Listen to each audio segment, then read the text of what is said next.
sua Bíblia ou acessasse Evangelho de Lucas, capítulo 24, só faço uma ressalva aos irmãos, a minha Bíblia é a versão João Ferreira de Almeida, revista e corrigida de 1995.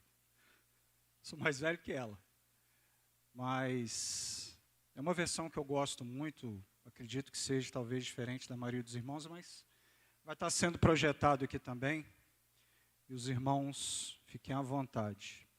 Evangelho de Lucas, capítulo 24, a gente vai estar lendo do verso 13 ao 35, uma leitura um pouco extensa, mas se faz necessária para entendermos o contexto do texto, daquilo que Deus trouxe ao meu coração. Evangelho de Lucas 24, do 13 a 35, diz assim: E eis que, no mesmo dia, iam dois deles para uma aldeia que distava de Jerusalém 60 estádios, cujo nome era Emaús. E iam falando entre si de tudo aquilo que havia sucedido. E aconteceu que, indo eles falando entre si, e fazendo perguntas um ao outro, mesmo Jesus se aproximou e ia com eles. Mas os olhos deles estavam como que fechados, para que o não conhecessem. E ele lhes disse: Que palavras são essas que, caminhando, trocais entre vós, e por que estáis tristes? E respondendo um, cujo nome era Cleopas, disse-lhe: És tu só peregrino em Jerusalém e não sabe as coisas que nela têm sucedido nestes dias? E ele lhes perguntou: Quais? E eles lhe disseram: As que dizem respeito a Jesus, o Nazareno, que foi um profeta poderoso em obras e palavras diante de Deus e de todo o povo.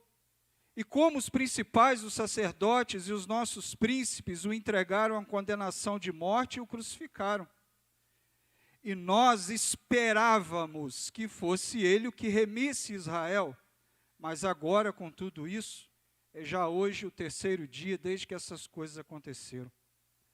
É verdade que também algumas mulheres dentre nós nos maravilharam, as quais de madrugada foram ao sepulcro, e não achando o seu corpo, voltaram dizendo que também tinham visto uma visão de anjos, que dizem que ele vive.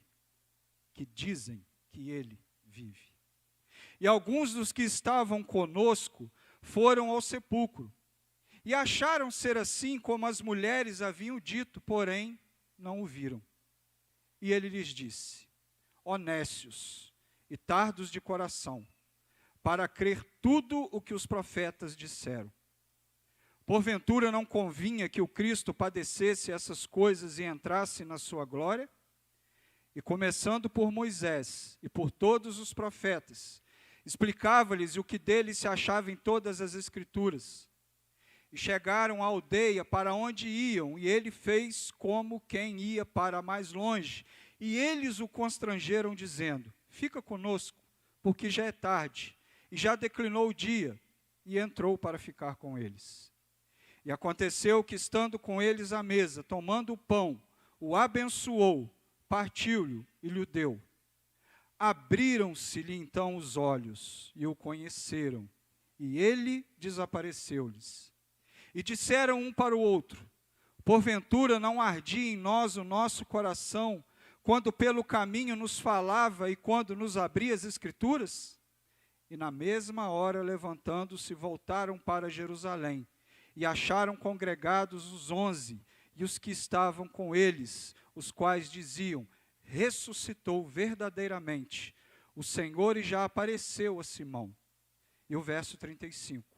E eles lhe contaram o que lhes acontecera no caminho, e como deles foi conhecido no partir do pão, palavra de Deus. Na semana passada, todos nós comemoramos a Páscoa.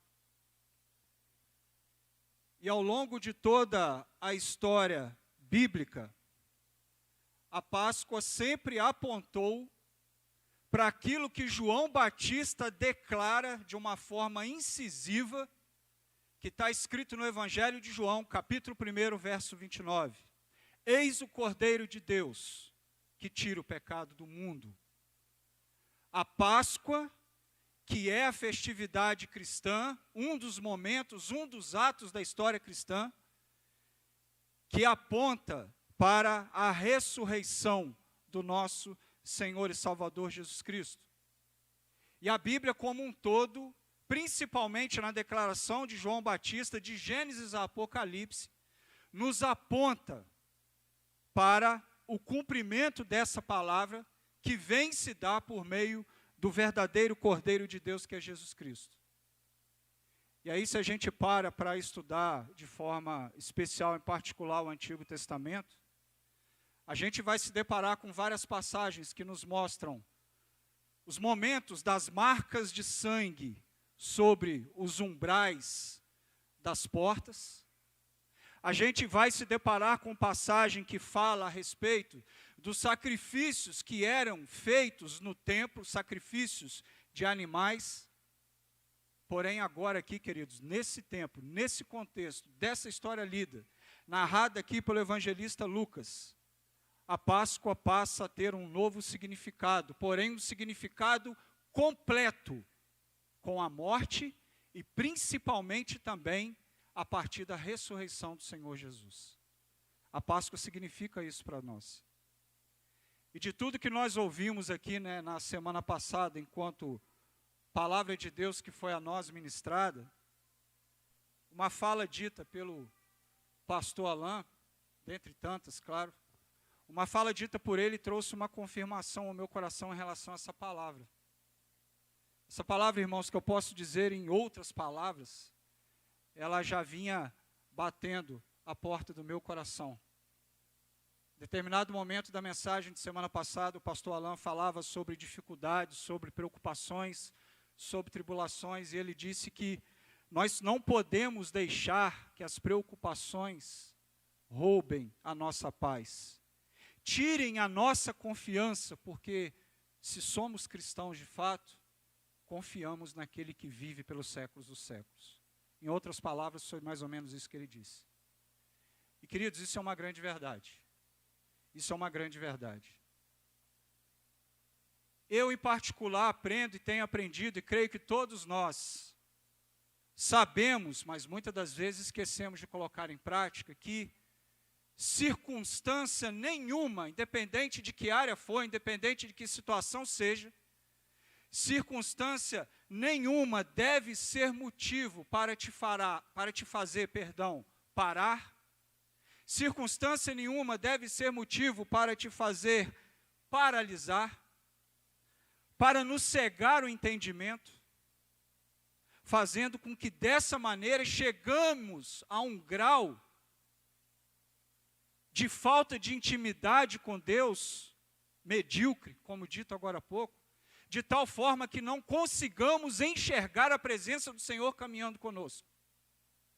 Porque se tem uma coisa que é a dificuldade, que é as tribulações, não a dificuldade, a tribulação em si, mas uma vez que nos cedemos a elas, mas eu ainda vou falar disso. Se tem uma coisa que esse ato traz sobre nós é descrença. Se tem uma coisa que esse ato traz sobre nós é nos afastar da presença de Deus e pior, fazer com que nós não sintamos a presença do Senhor conosco.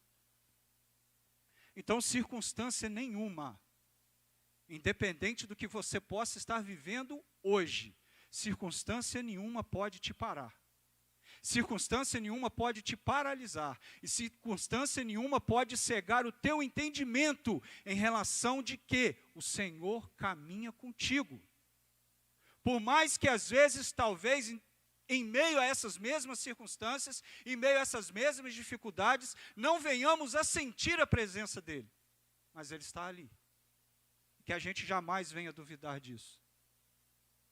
O texto que lemos, do Evangelho de Lucas, capítulo 24, ele fala a respeito de 2 discípulos de Jesus que estavam indo de Jerusalém para Emaús. Não eram discípulos daqueles dos 11, mas eram outros, dos quais em algum momento, com toda certeza, aprenderam do Mestre, conviveram com o Mestre, estiveram com o Mestre, se alimentaram com o Mestre, principalmente da palavra por ele ministrada. E fora o evangelho de Lucas, Marcos também registra em apenas 2 versículos, versos 12 e verso 13, do capítulo 16 do seu evangelho, a respeito desses 2 discípulos de Emaús. E esse texto, queridos, retrata para nós, esse texto que nós acabamos de ler, ele retrata para nós o ânimo, ou o estado de ânimo, de muitas pessoas daquela época. Não muito diferente dos dias de hoje. Pessoas que num determinado momento se encontravam vacilantes na fé. Pessoas que em algum momento se encontravam desanimadas. Pessoas que em algum momento, como dito agora há pouco, não conseguiam sentir a presença do Cristo ressurreto entre elas e o mais importante, nelas. Porque uma coisa é você sentir Jesus caminhando com você, outra coisa é você ter a certeza, enxergar e reconhecer isso no seu coração, sabendo que Ele não apenas está ao seu lado, mas que Ele está dentro de você por meio da ação do Espírito dEle, mas a gente também vai falar sobre isso. E Lucas, ao relatar isso, parece que Lucas, não apenas parece, Lucas, ao relatar isso, parece que ele quer reanimar os cristãos, mostrando para esses mesmos cristãos, nós, nos dias de hoje, por exemplo, que nós não estamos abandonados. E que o Senhor jamais nos abandona. Ele é o único que jamais irá nos abandonar. Muito pelo contrário, queridos. Lucas, ao escrever essa passagem, ele mostra para todos nós que mesmo em meio às dificuldades, nós devemos continuar caminhando sim, mas tendo a certeza, enxergando e reconhecendo de que o Senhor caminha conosco. E essa mesma história, narrada por Lucas, também nos traz um outro alerta, um outro ensinamento, de que nós devemos tomar da palavra de Deus como base para nos sustentar frente a toda e qualquer dificuldade, adversidade que venha sobre a minha vida, venha sobre a sua vida também, e não se engane, ela sempre virá. E falar isso, né, pastor, não é profetizar desgraça sobre a vida de ninguém, isso é a realidade da vida. Todos nós, em algum momento da nossa vida iremos enfrentar as dificuldades.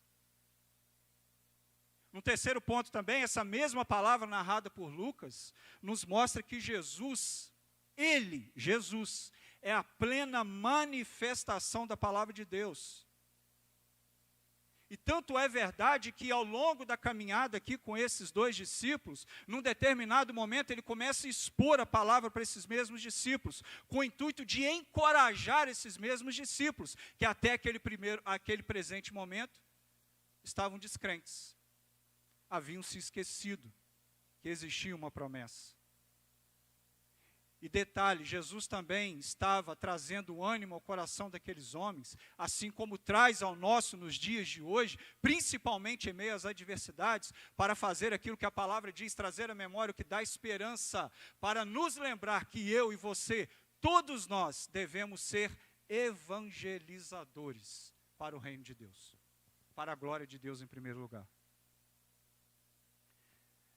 É fato, queridos, e essa palavra, de uma forma explícita, por isso que eu fiz questão de ler todo o texto, essa palavra, muitas das vezes, para não dizer todas, ela vai expor, ela expõe, muitas das vezes, a nossa própria trajetória de vida, a nossa própria trajetória de fé. Eu estou falando de mim. Muitas das vezes a gente fala tanto sobre ter fé, muitas das vezes a gente ministra sobre isso, muitas das vezes a gente prega sobre isso, muitas das vezes a gente tem a oportunidade de sentar com alguém e falar sobre isso com outra pessoa. Essa palavra traz à nossa memória a importância de se viver aquilo que se prega e de se pregar aquilo que se vive. Lucas toma o cuidado de exemplificar, nesse exemplo desses 2 discípulos a caminho de Emaús, discípulos esses que haviam se esquecido de uma promessa existente, e detalhe, eles estavam caminhando no dia da promessa, verso 13, mas eu vou chegar lá. E é interessante que na nossa caminhada, como eu dizia, muitas das vezes a gente fala tanto sobre ter fé, a gente fala tanto sobre o esperar em Deus. É fácil falar, né? Mas e quando chega o momento, a hora de colocar isso em prática? Muitas das vezes a gente falha. Nem sempre, mas muitas das vezes a gente falha. Na semana passada, eu conversava sobre essas questões com um irmão, antes mesmo do pastor Alain trazer a mensagem para nós no domingo. E no carro nós conversávamos a respeito justamente disso, sobre dificuldades. O que a dificuldade traz, o que a dificuldade muitas das vezes impõe sobre as nossas vidas. É interessante, queridos, porque os problemas, quando surgem, e eles sempre vão surgir, eles nunca vêm num primeiro momento, eu dizia isso para essa pessoa, eles nunca vêm num primeiro momento com o intuito ou com uma intenção principal de nos destruir. Não. Quando os problemas, quando as dificuldades surgem, elas sempre surgem para nos ensinar algo. A questão, a lição que nós devemos tirar disso é: o que de fato eu extraí de bom, ou estou extraindo de bom de tudo aquilo que Deus tem permitido que eu esteja vivendo? Os problemas, as dificuldades, uma vez que a gente cede a eles, ele tem o poder de cegar o nosso entendimento. De fazer, como o texto diz aqui, que a gente se encontre numa situação medíocre, sim, ao ponto da gente não conseguir enxergar a presença de Deus na nossa vida, ao ponto, pior ainda, de não reconhecer os feitos de Deus na nossa vida, e aí a gente erroneamente se acha no direito de viver entregue a esse mesmo tipo de sentimento. Queridos, eu já errei muito nesse sentido. E eu falhei nesse quesito. Mas todo erro, se você tiver o privilégio, todo erro ele tem algo a nos ensinar de bom também. E o erro também ensina. E se tem uma coisa que prefiro crer assim, em nome de Jesus, que Deus me permitiu que eu aprendesse com o meu erro, de me entregar, de me prostrar a determinado momento frente às minhas próprias fraquezas, diante dos meus próprios monstros, diante do meu próprio espelho, se é que eu posso dizer assim. A única vantagem que o erro nos apresenta, queridos, é a oportunidade de aprender com ele. A única vantagem que um erro nos apresenta é a oportunidade que nós vamos ter e iremos ter de aprender com ele. Mas aí eu volto a dizer, qual é o aprendizado que nós temos tirado dessa lição? Quando a gente permite que os medos, quando a gente permite que as angústias, quando a gente permite que a ansiedade nos domine, uma coisa é você sentir tudo isso, porque nós somos seres humanos. Nós temos sentimentos, nós somos expostos a todo momento, a todo e qualquer tipo de sentimento, de situação. Então, uma coisa é a gente sentir tudo isso, medo, angústia, desânimo, se sentir ansioso. Uma coisa é sentir isso, outra coisa é se deixar dominar por tudo isso. Aqui está o grande problema. Porque quando todo homem, toda mulher, se permite ser dominado por essas situações da vida, nós ficamos vulneráveis a esses mesmos problemas, queridos. Nós nos tornamos alvos fáceis. Tendemos a nos distanciar do Senhor. Pior, como já dito aqui, eu repito, tendemos não apenas a nos distanciar do Senhor, mas a gente não percebe, não consegue perceber, a gente não consegue enxergar que o Senhor está caminhando conosco do nosso lado. Aliás, parece que é isso que o texto está dizendo para nós, é justamente isso que está acontecendo aqui no texto. Parece, queridos, que com a morte de Jesus tudo acabou. Ponto final. Esse dia aqui, dessa caminhada, já era o terceiro dia. Deveria ser um dia de alegria para aqueles que criam. E o texto está falando de discípulos. Discípulo é quem é ensinado, discípulo é quem é ensinável. Uma coisa é ser ensinado, outra coisa é se tornar ensinável. É diferente. E o texto não está falando de duas pessoas gentias.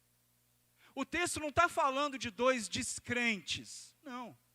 O texto está falando de dois discípulos de Jesus. Não era um discípulo de um mestre da sinagoga, não era um discípulo de um mestre ou de um doutor da lei qualquer do tempo. Não, discípulos de Jesus. E parece que com a morte de Jesus, para esses mesmos discípulos que diziam crer, parece que tudo acabou. A comunidade cristã se desintegra.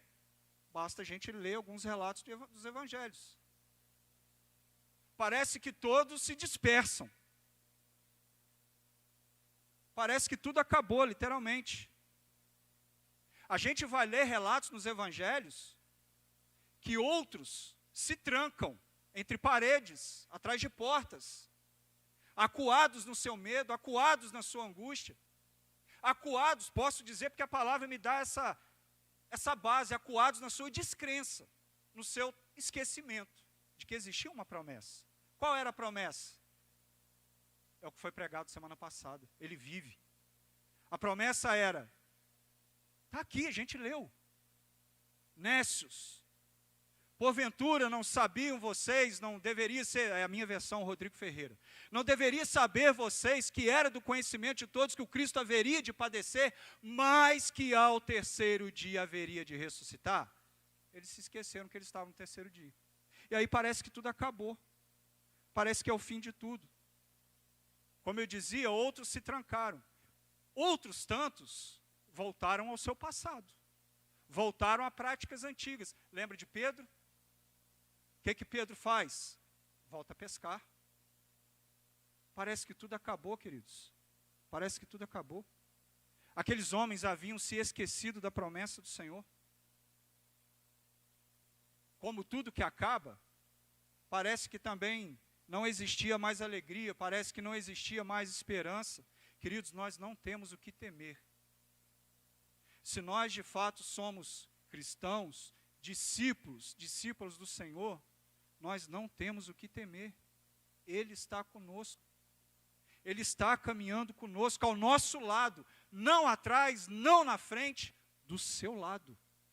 Caminhando do seu lado. Nós não temos o que temer.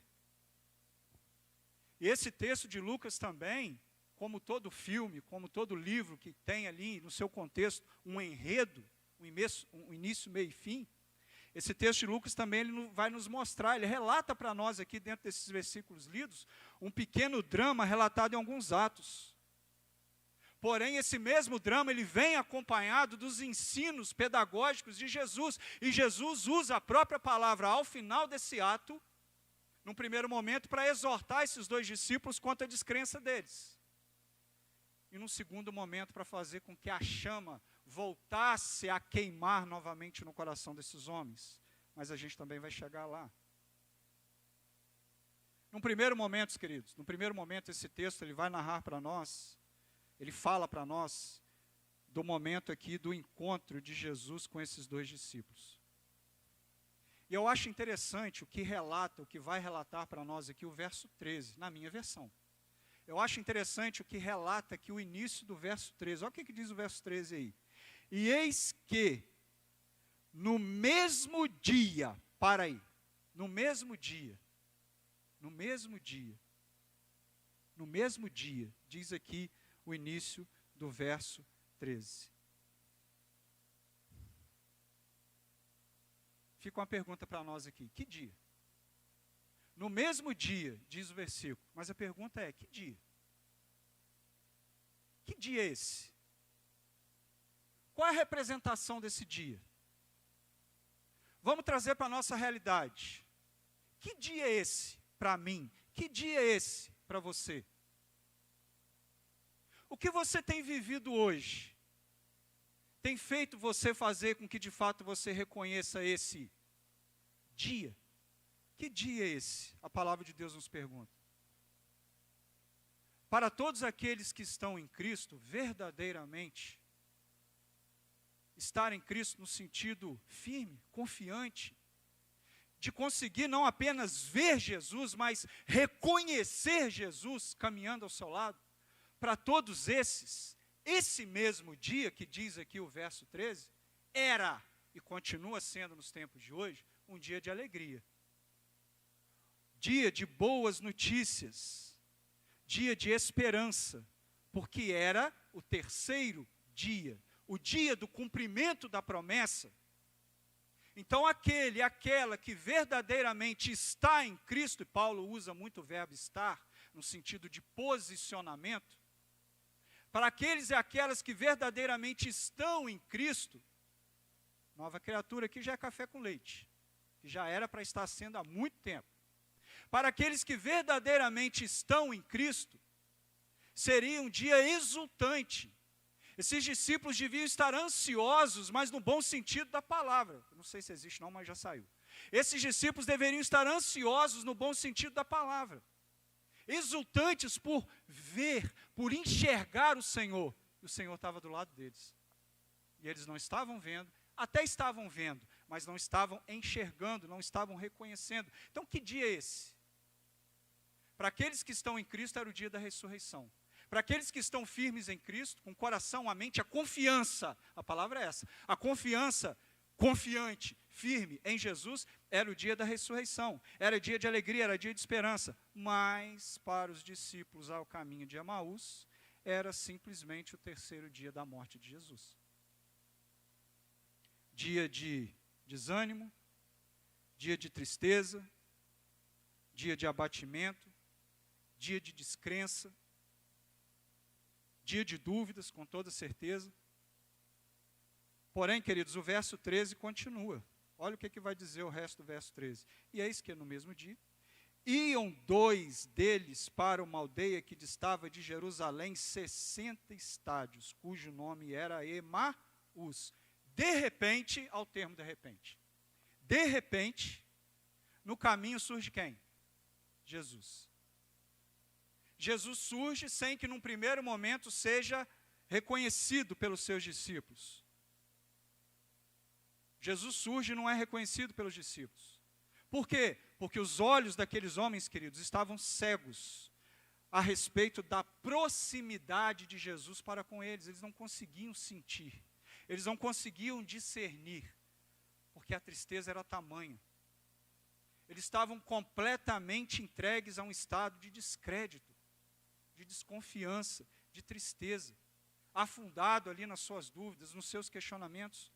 Basta a gente ler o relato aqui, do verso 13 ao verso 15.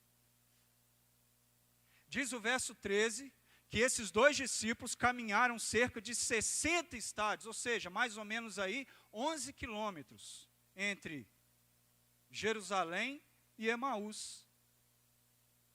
E diz ainda o texto diz muita coisa, e diz ainda o texto que esses 2 discípulos, nessa jornada, conversavam a respeito de muitos acontecimentos, naquele curto período, por onde? Naquelas redondezas onde eles estavam. Com certeza eles falaram a respeito da prisão de Jesus, com respeito eles falaram a respeito do julgamento de Jesus, a respeito da crucificação de Jesus, e Jesus do lado deles.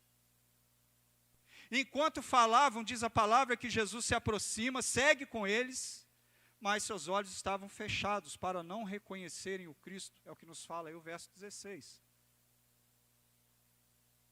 Queridos, quando nós nos esquecemos da promessa, na nossa caminhada é justamente isso que acontece. Quando a gente está muito focado nas tribulações, quando a gente está muito preocupado com as preocupações, quando a gente está muito focado nas dificuldades, nós tendemos a nos esquecer da promessa e tendemos a ficar como que cegos. Você pode até ver, mas você não consegue enxergar. Como assim? Ver é uma coisa, o enxergar aqui nesse texto está ligado ao reconhecimento.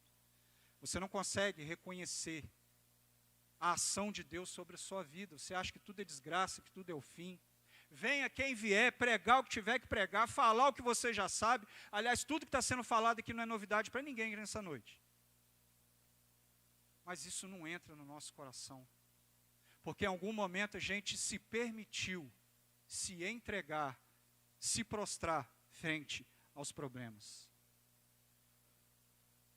E esses discípulos não reconhecem a Jesus, não reconhecem sua presença e pior, negligenciam uma promessa anteriormente dita, pregada, que eles ouviram do próprio mestre, mas que eles já conheciam por meio da boca dos profetas nos tempos passados, porque todos eles já apontavam para o cumprimento desse momento que eles tiveram o privilégio de viver, de vivenciar, mas eles estavam com seus olhos fechados.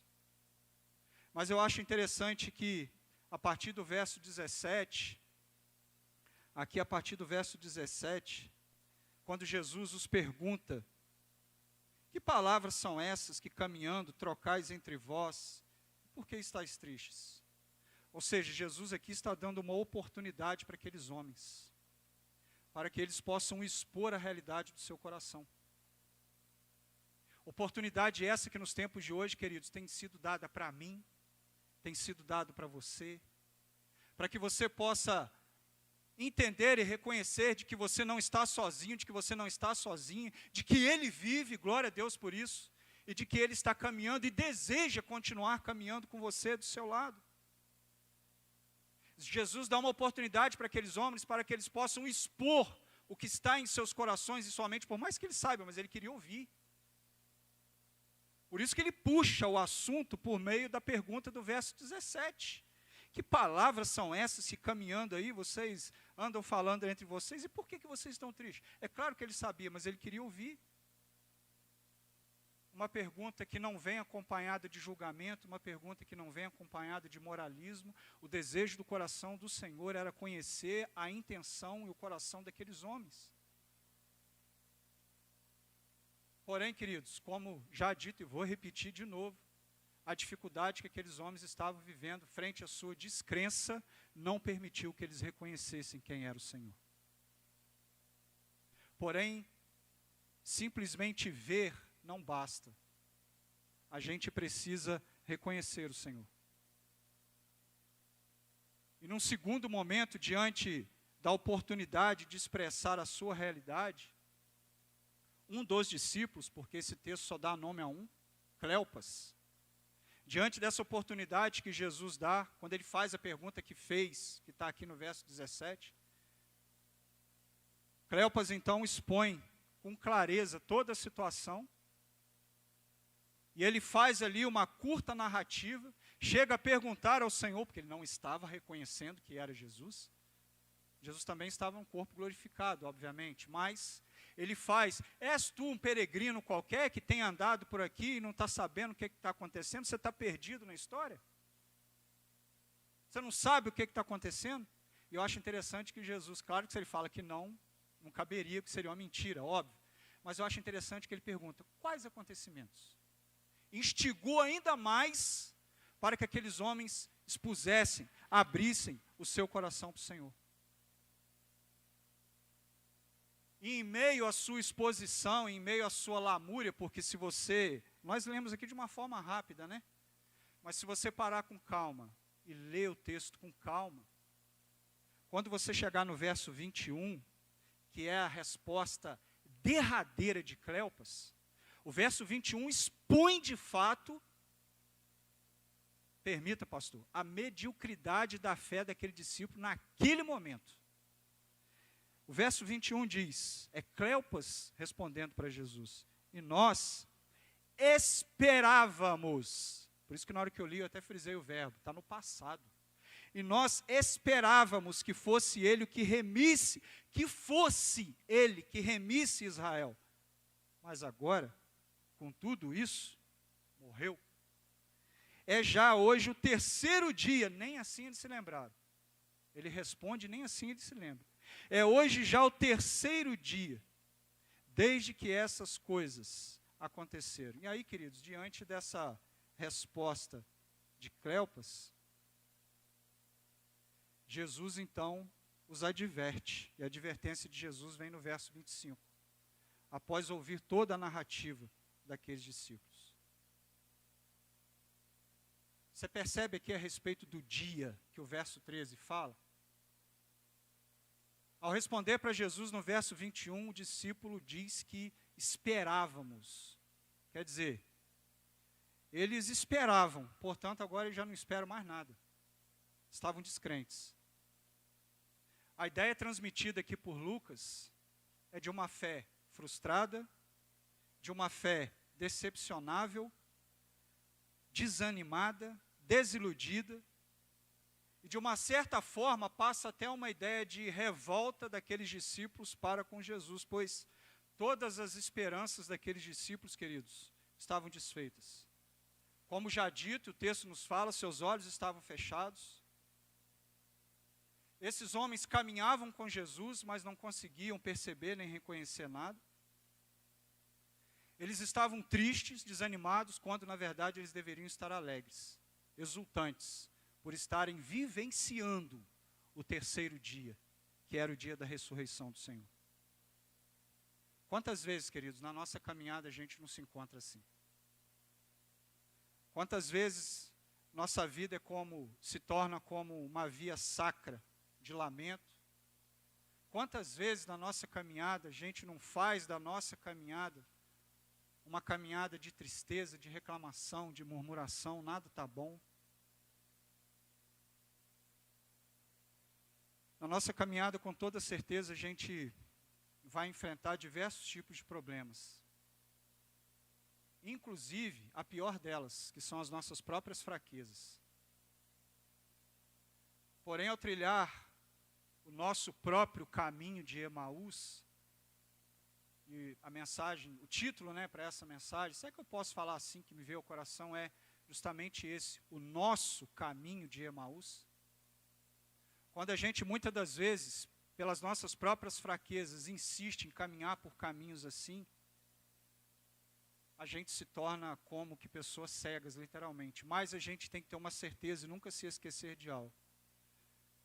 Mesmo estando vivendo, mesmo estando trilhando caminhos dessa maneira, jamais se esqueça de algo.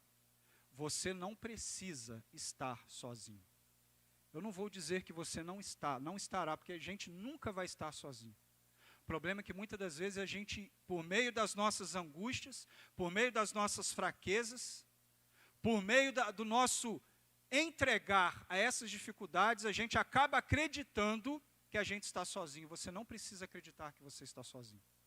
O Senhor está caminhando com você. A nossa vida cristã, ela deve ser sempre uma vida de esperança, uma vida de alegria.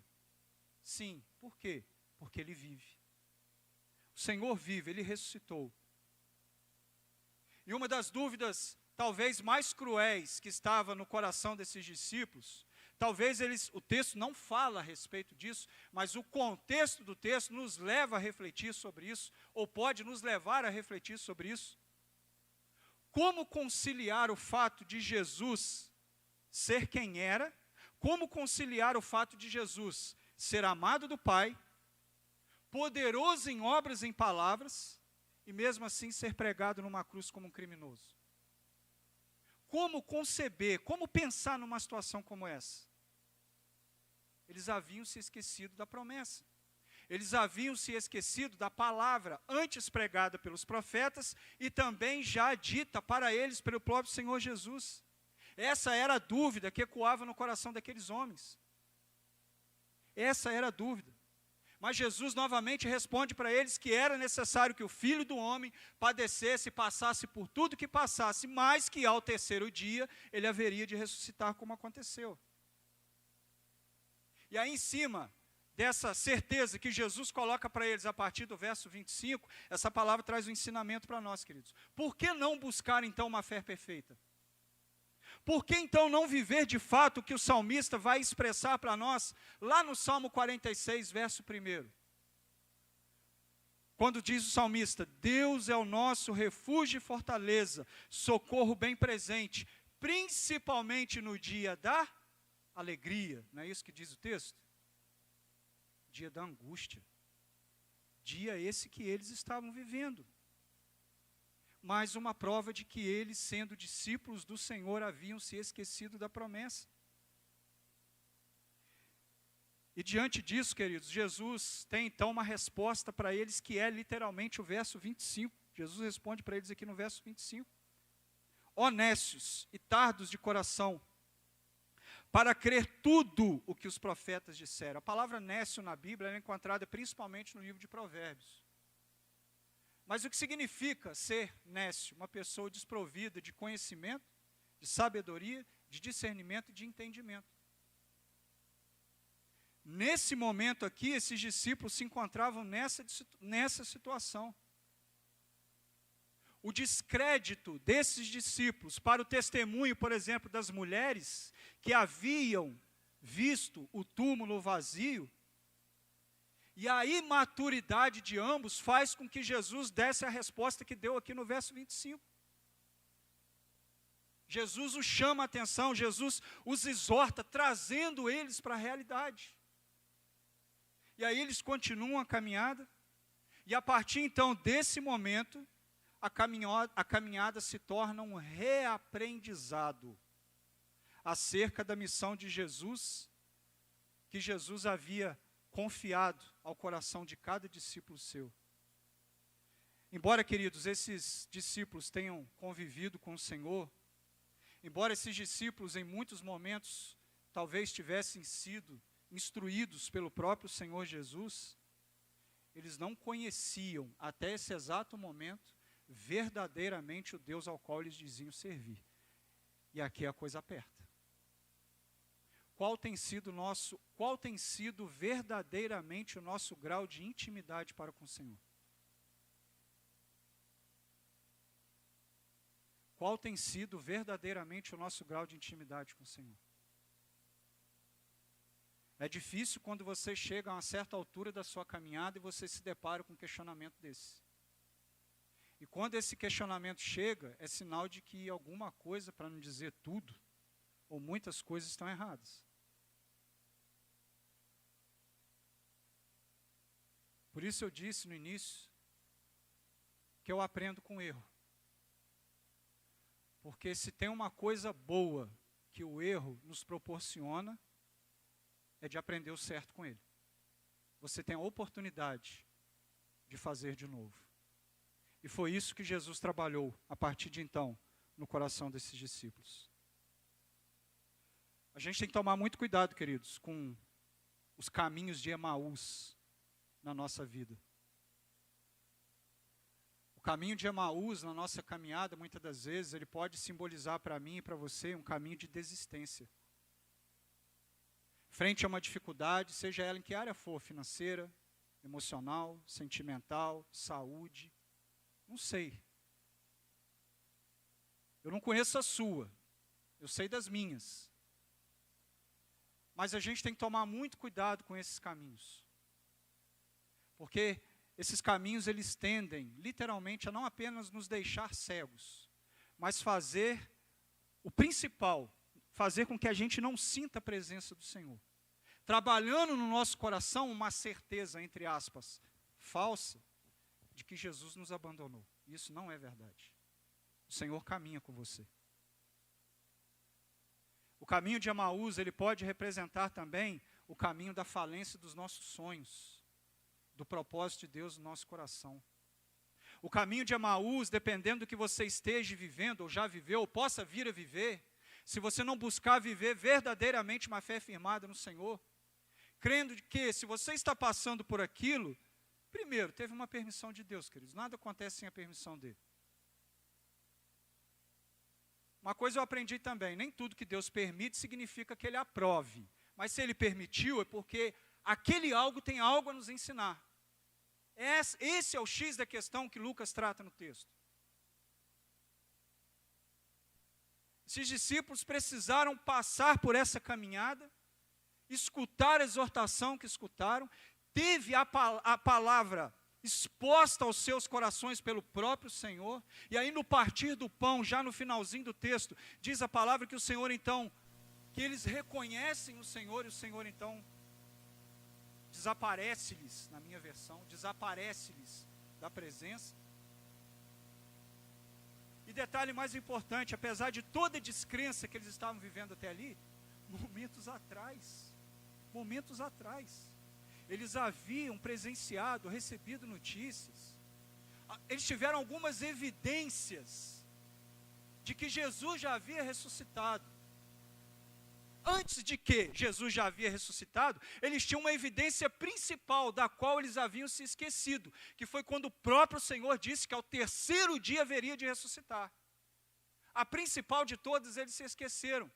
Mas depois que Jesus ressuscita, eles têm ciência, está aqui no texto, eles têm ciência por meio do testemunho das mulheres que viram o túmulo vazio. Aí de repente um coração descrente pode falar assim, está vazio porque alguém foi lá e catou, roubou o cadáver.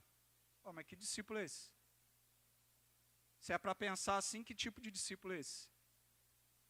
Aquelas mulheres haviam visto o ressuscitado, Jesus.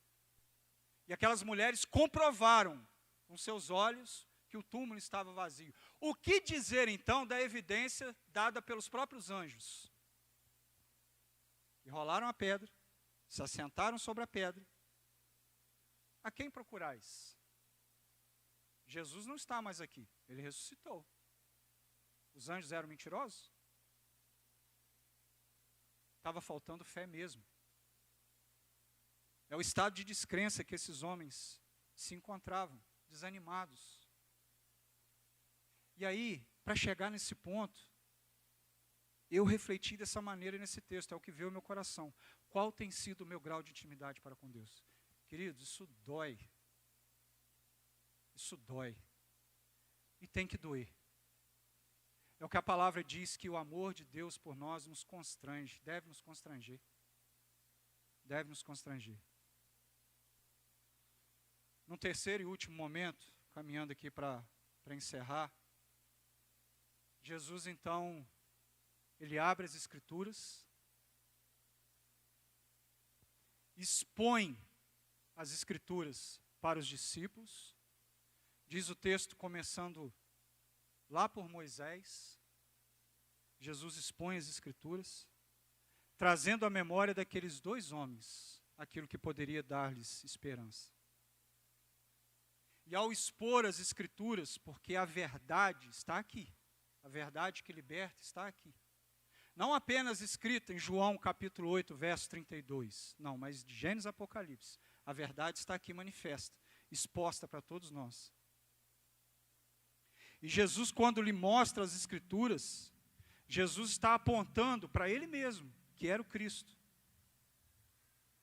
dizendo a respeito da sua morte, da sua ressurreição, da sua missão, principalmente da sua vitória sobre a morte. Algo que esses discípulos, num primeiro momento, deixaram de acreditar. Esses discípulos, queridos, eles não entendiam, não estavam entendendo, não porque estava lhe faltando luz, não, mas porque estava lhes faltando visão. Triste é para um cristão, uma cristã caminhar sem visão.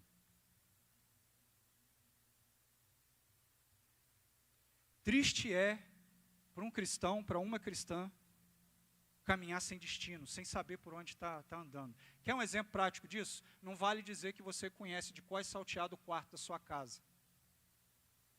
Mas pego você, coloco dentro de uma casa onde você nunca entrou, com os olhos vedados, te coloco com o olho vedado dentro de um quarto escuro, sem caminha que eu quero ver, sem visão.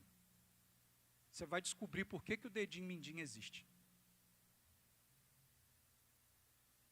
Triste é caminharmos sem visão.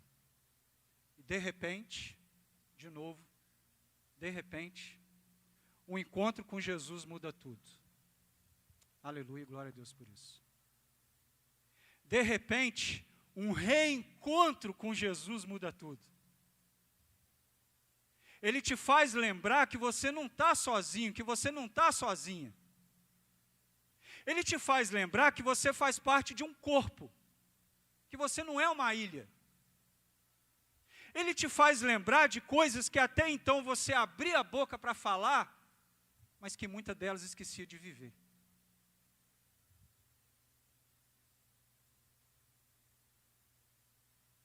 de repente o encontro com Jesus muda tudo. Eu vou forçar um pouquinho a barra aqui, pastor.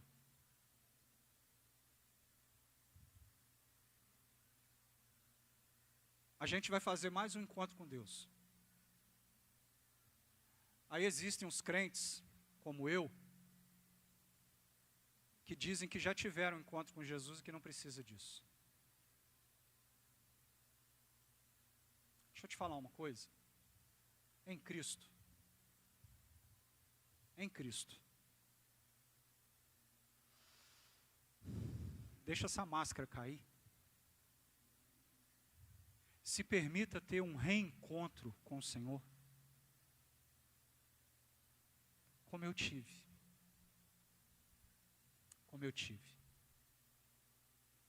Se permita. Jesus, Ele quer fazer de você, querido, querida, não apenas aquilo que você entende ser quando se olha no espelho. Ele quer fazer de você uma imagem que está além dos seus olhos. Deus, Ele deseja usar a sua vida de uma maneira que você não faz ideia. Essa igreja, ela caminha debaixo de uma visão, não é à toa não. Isso aqui não é programa de homem não. Isso aqui é um chamado de Deus. E até sobre isso, por isso eu disse, entre aspas, eu vou dar uma forçada no texto, mas esse texto me permite usar esses exemplos. Porque ao final desse texto fala de reencontro. Reencontro significa o quê? Que esses homens, né, no caso esses dois discípulos aqui, num momento anterior, eles já haviam se encontrado com o Senhor, sim. Mas será que um encontro apenas é suficiente? O Senhor não deseja apenas se encontrar comigo, com você. Quem se encontra é casalzinho de namorado. O Senhor deseja habitar em mim, o Senhor deseja habitar em você, o Senhor deseja fazer parte da minha e da sua vida por completo. E é exatamente isso que Ele está ensinando esses discípulos aqui. E a partir do momento que esses homens entenderam isso, buscaram enxergar, seus olhos se abriram, diz o texto. Eles conheceram, mas também reconheceram quem era Jesus.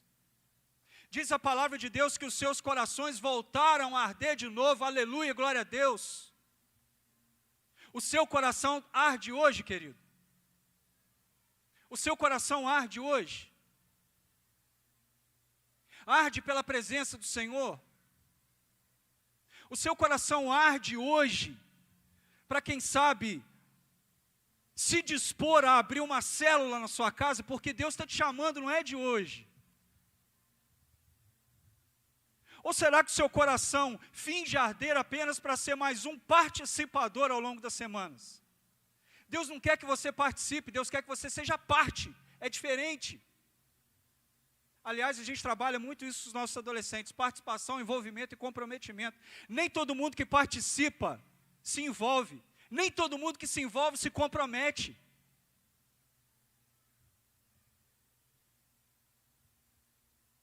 De repente, esses discípulos, caminhando para encerrar, eles têm um encontro, um reencontro com o Senhor. A ressurreição de Jesus, queridos, abriu seus olhos, aqueceu o seu coração, apressou o pé desses discípulos, porque logo na sequência eles retornam para Jerusalém. A ressurreição de Jesus abre os lábios desses discípulos, porque além de apressar os pés, eles voltam para Jerusalém. Eles voltam com desejo de pregar, de anunciar, de falar aquilo que eles viram, que eles presenciaram, que eles experimentaram, que eles receberam do Senhor. A pergunta que fica é: e em você, que tipo de impacto a ressurreição de Jesus tem causado? Qual é o ensinamento que você tira dessa palavra? Qual é a lição que você tem tirado da sua própria vida hoje, servindo ou não, em meio às dificuldades ou não? Do que você tem vivenciado? Como você tem caminhado pela vida hoje? Você tem se encontrado com Cristo ressurreto? Queridos, para encerrar, o Senhor nos encontra. O Senhor nos encontra. Não apenas nas suas angústias, mas na exposição da sua palavra. E essa palavra exposta, em primeiro lugar, ao meu coração, ela abriu os meus olhos para muitas coisas. Que a gente possa se dispor a não apenas ver o Senhor, mas reconhecer o Senhor, servir ao Senhor. Ser como esses discípulos, ter um encontro com Jesus, um reencontro se necessário for. Vai lá, se permita novamente se encontrar com Ele, esteja com Ele, para que o seu coração volte a arder, ou talvez, quem sabe, você experimente uma chama que talvez aí em tantos anos de igreja você ainda não sentiu, você ainda não experimentou. E como diz o final desse texto lido, os seus pés possam correr para voltar, seus lábios possam se abrir para anunciar, falar daquilo que Jesus fez na sua vida, porque Ele vive. Ele vive pelos séculos dos séculos. Que o nosso caminho de Emaús sejam caminhos de reflexão para a honra e para a glória do Deus poderoso, daquele que vive pelos séculos dos séculos. Amém? Que Deus te abençoe, em nome de Jesus. Se você pudesse colocar de pé, o Ministério de Louvor da Jovem vai estar adorando o Senhor com mais um cântico.